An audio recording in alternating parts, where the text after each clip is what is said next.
She has no marketable skills, my ex-husband Kevin declared to the custody judge, his lawyer nodding vigorously beside him while presenting fabricated financial documents designed to paint me as an unstable dependent incapable of providing for our children.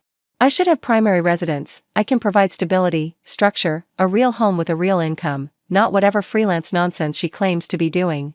I sat silently at the defendant's table, hands folded, watching the man I once loved lie with the practiced confidence of someone who been doing it throughout our entire marriage. Then the bailiff unmuted the courtroom television for a breaking news alert and my face filled the screen, 30 feet wide, professionally lit, speaking directly to camera in the national commercial that had launched during the Super Bowl 3 weeks earlier. The judge's head swiveled from the screen to me, his expression cycling through confusion, recognition, and something approaching disbelief. Ms. Martinez, are you the founder of Clean Sweep? The company that was valued at $340 million last month. Let me tell you how I built an empire while my husband was building his case against me. I married Kevin Holloway when I was 23 and stupid. That's harsh, but it's accurate. I was young, in love, and convinced that the charming man who swept me off my feet at a college party was everything I ever wanted. He was pre-law, ambitious, from a good family. He talked about our future like it was already written, the house in the suburbs, the children, the life that looked exactly like the ones in magazine advertisements. What he didn't mention was that his vision only had room for one career, and it wasn't mine. I'd been studying chemistry with a minor in business, fascinated by the intersection of science and commerce. I had ideas, innovative cleaning products that were effective without being toxic, sustainable formulations that could compete with major brands. I'd even developed prototypes in my dorm room, testing them on my own apartment until every surface sparkled. That's cute, Kevin said when I showed him my formulas. But once we're married, you won't need to worry about all that. I'll take care of us. I should have heard the warning in those words. Instead, I heard security, comfort, love. I heard wrong. The first 5 years of marriage dissolved my ambition slowly. Kevin graduated law school, joined a firm, began climbing the ladder with single-minded determination. I worked as a lab technician, saving money for the business I still dreamed of starting. Then came the pressure. Why are you still working? We don't need the income. Wouldn't you rather be home when I get there? A wife's place is supporting her husband's career, not chasing her own. The arguments were exhausting. Easier to give in, to tell myself I was choosing family over ambition, to pretend contentment while my formulas gathered dust in a box in the garage. Then the children came. Lily first, then Marcus 2 years later. I loved them with a ferocity that surprised me, these small humans who depended on me completely, who saw me as their whole world. Being their mother was the best thing I'd ever done. But it wasn't the only thing I wanted to do. The turning point came when Lily was 4. She'd developed a rash from a commercial cleaning product I'd used on her bathroom. Nothing serious, but serious enough to send me searching for alternatives. The natural products were expensive and ineffective. The effective products were full of chemicals I couldn't pronounce. I dug out my old formulas. Working in stolen hours, nap times, after bedtimes, early mornings before anyone woke, I refined my original concepts. Plant-based surfactants. Biodegradable compounds. Cleaning power that matched or exceeded major brands without the toxic ingredient lists. I tested them obsessively, documented everything, and when I was confident in what I'd created, I approached Kevin about starting a business. Absolutely not, he said without looking up from his phone. We're not risking our stability on your hobby. It's not a hobby. I have a business plan, financial projections, Isabella. He used my full name when he wanted to sound authoritative. I'm about to make partner. We're in a good place. Why would you want to jeopardize that with some fantasy about selling soap? Because I'm more than just your wife and their mother. Because I have skills and ideas that matter. Because I want something that's mine. He laughed. What skills? You haven't worked in years. You're unemployable at this point. Just focus on the kids and let me handle the real world. Unemployable. He said it casually, like stating an obvious fact. I filed for divorce 3 months later. The divorce proceedings were brutal. Kevin was furious, not because he loved me, but because I defied him. His narcissism couldn't process rejection. If I was leaving, it had to be because I was broken, unstable, incapable. No other explanation preserved his self-image. He hired the most aggressive family lawyer in the city. He documented every moment I'd been emotional, during our marriage, every disagreement we'd had about parenting, every time I'd expressed frustration with our life. He painted a picture of an erratic woman who couldn't be trusted with children. I couldn't afford an equivalent legal weapon. The settlement left me with minimal assets. Kevin had structured our finances to ensure everything significant was in his name. I got the minivan, a small savings account, and court-mandated child support that he immediately began fighting to reduce. What I also got was freedom. CleanSweep launched from my sister's garage. I'd moved in with her after the separation, cramped quarters with 2 kids and wounded pride, but rent-free while I built something from nothing. Using the last of my savings, I ordered raw materials, mixed formulations by hand, and packaged products in mason jars with handwritten labels. My first sales were at local farmers markets. $10 for an all-purpose cleaner, $12 for the bathroom formula. I'd stand behind my folding table, Lily and Marcus playing nearby, pitching my products to skeptical shoppers who assumed natural meant ineffective. The science proved them wrong. One customer became 2, became 10, became 100. Word spread. A local boutique asked to carry my line. Then another. Then a regional chain. By the end of year 1, I'd made $47,000, more than I'd expected, not enough to live on, but proof of concept. By the end of year 2, I'd hired 3 employees and moved into a small warehouse. By the end of year 3, CleanSweep was carried in 200 stores across the Southwest. Kevin knew none of this. During custody exchanges, tense, silent handoffs in parking lots, he saw only what he expected to see: the minivan, the modest clothes, the woman he dismissed as unemployable. He never asked what I was doing. He never wanted to know. The investment came in year 4. A venture capital firm specializing in sustainable consumer products had been tracking our growth. They approached me at a trade show, impressed by our customer loyalty metrics and repeat purchase rates. The conversation led to due diligence, which led to a term sheet, which led to a $15 million Series A round that valued CleanSweep at $60 million. I was 34 years old, divorced, mother of 2, and suddenly running a company with real resources. The next 3 years were a blur of expansion. National retail partnerships. A manufacturing facility in Nevada. A second funding round that brought in $45 million and pushed our valuation past $200 million. A Super Bowl commercial that my marketing team swore would take us to the next level. I became, by any measure, successful. But to Kevin, I remained the unemployable woman who couldn't handle the real world. The custody modification hearing was his idea. He'd remarried, a younger woman named Brittany who worked at his firm and apparently shared his conviction that I was an unfit mother. Together, they decided the children would be better off with them full-time. Lily was 11 now, Marcus 9. Old enough to be properly guided, Kevin said, by a stable 2-parent household. His petition was full of lies.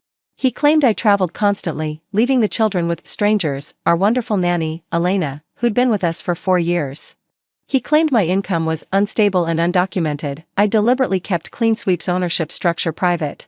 He claimed I was emotionally unavailable and prioritizing career over children. The irony was breathtaking, coming from a man who'd missed Marcus's last 3 birthdays for work. The hearing was scheduled for March 15th. My commercial aired during the Super Bowl on February 12th. I hadn't connected the timing. I probably should have.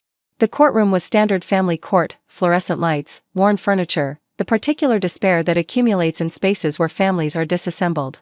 Kevin arrived in his best suit, Brittany beside him in supportive wife costume, his lawyer carrying a briefcase full of documentation designed to destroy me. I arrived alone. My attorney had been delayed by another hearing, wearing a simple dress and carrying nothing but my own certainty. "All rise," the bailiff called.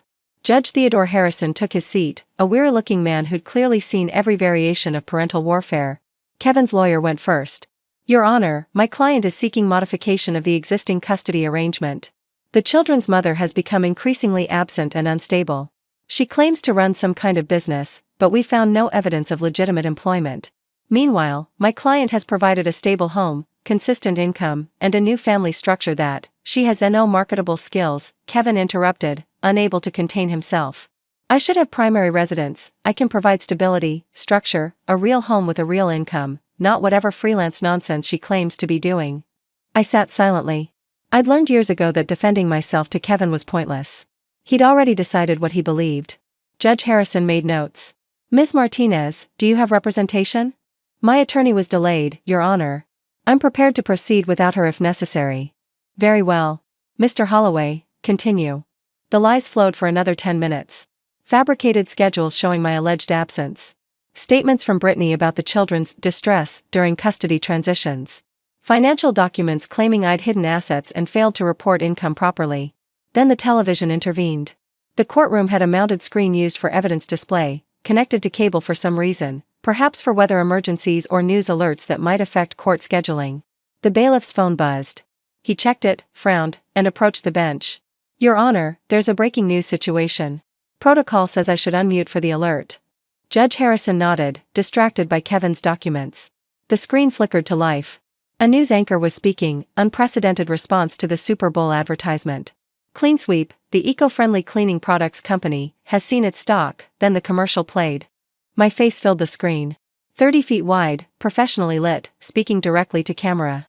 I'm Isabella Martinez, founder of Clean Sweep. As a mother, I wanted products that were safe for my children. As a scientist, I knew I could create them. Today, Clean Sweep is in millions of homes across America. The commercial continued. Product shots. Happy families. Statistics about environmental impact. And throughout, my voice, my face, my story. The courtroom went absolutely silent. Judge Harrison's head swiveled from the screen to me. His expression cycled through several stages: confusion as he processed what he was seeing, recognition as he connected the woman on television to the woman at the defendant's table, and finally something approaching incredulity.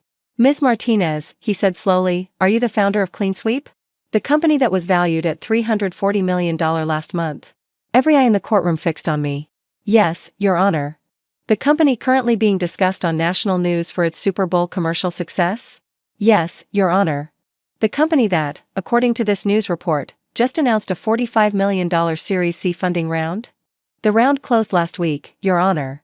Judge Harrison turned to Kevin, whose face had drained of all color. Mr. Holloway. Your petition states that the respondent has no marketable skills and unstable, undocumented income. Would you care to explain how that characterization aligns with what we're seeing on this screen? Kevin's lawyer jumped in. Your Honor, we weren't aware. The documentation you received came from your client, who apparently knows nothing about the mother of his children beyond his own assumptions. The judge's voice carried an edge now. Ms. Martinez, can you provide the court with accurate financial information? Of course, Your Honor. My attorney arrived 20 minutes later, but by then the damage to Kevin's case was irreparable. I presented everything: corporate documents showing my ownership stake, tax returns documenting income that exceeded Kevin's by a factor of 8, schedules proving I worked primarily from home and had never missed a school event or doctor's appointment. Elena, our nanny, had provided a statement detailing her 4 years with our family, the stability, the routines, the constant presence I maintained despite running a growing company. The contrast with Kevin's petition was devastating. His evidence of my instability collapsed under scrutiny. The absences he documented were business trips that had been coordinated with his custody schedule months in advance. The strangers caring for the children were Elena and my sister, both of whom the children adored.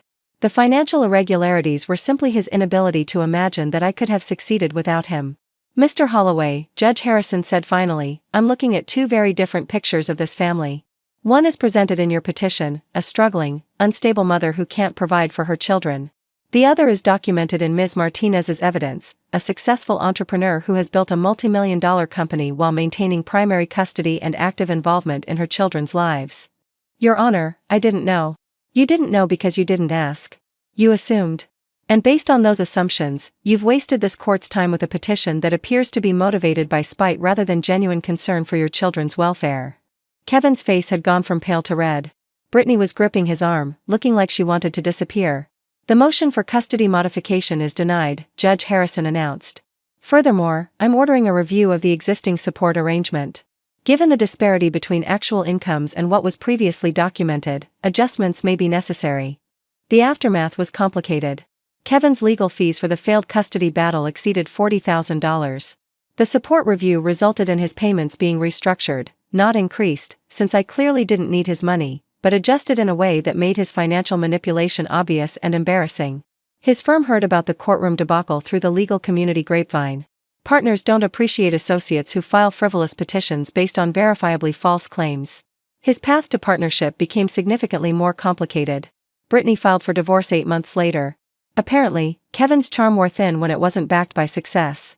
The children handled everything with remarkable resilience. Lily, at 11, understood more than I'd realized. Dad said you didn't have a real job, she told me after the hearing. But you built Clean Sweep. You invented things. That's more real than anything he does. Marcus, at 9, had simpler concerns. Does this mean we're rich now? It means we're secure, I told him. It means Mommy can take care of us without worrying. It means you'll have choices when you grow up. Good.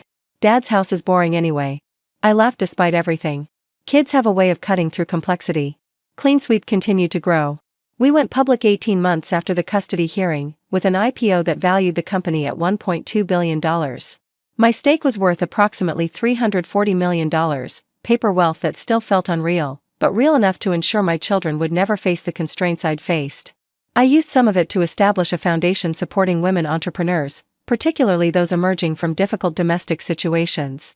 The stories I heard from grant applicants echoed my own: talented women whose partners had convinced them they were worthless, who'd emerged from bad marriages believing they had nothing to offer. They had everything to offer. They just needed someone to believe it. Kevin requested a meeting 3 years after the custody hearing. I agreed, curious what he could possibly want. We met at a coffee shop, neutral territory, public space, no lawyers required. He looked older. Diminished somehow, though still wearing the expensive suit and confident expression that had once impressed me. I wanted to apologize, he said, not quite meeting my eyes. For what specifically? For underestimating you. For the things I said. For the custody petition. You're apologizing because you lost, Kevin. Not because you were wrong. That's not. If you'd won, would you be apologizing now? If the judge hadn't seen that commercial, if you'd gotten what you wanted, would you feel any remorse? He didn't answer. He didn't need to. I forgive you, I said, and meant it. Not for your sake, for mine.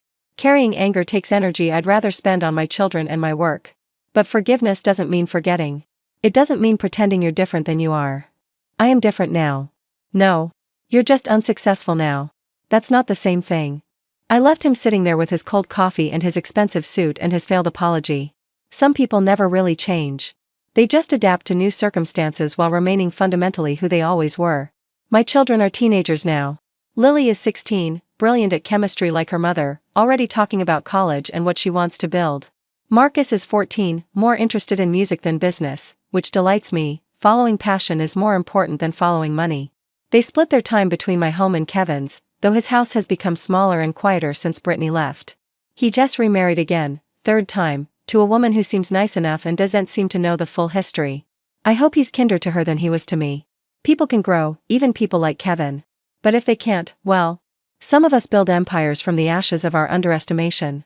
The commercial still plays sometimes, updated versions with new products and new messages. Each time I see my face on a screen, in airports, shopping malls, the homes of strangers who trust my formulas to clean their family spaces, I remember the woman Kevin described in that courtroom. No marketable skills. Unemployable. Unable to handle the real world. He was describing someone who never existed. The woman I actually was, the woman I always was, simply hadn't been visible to him. Some people can't see what they've decided isn't there. Their blindness doesn't change reality. It just makes the eventual revelation more dramatic.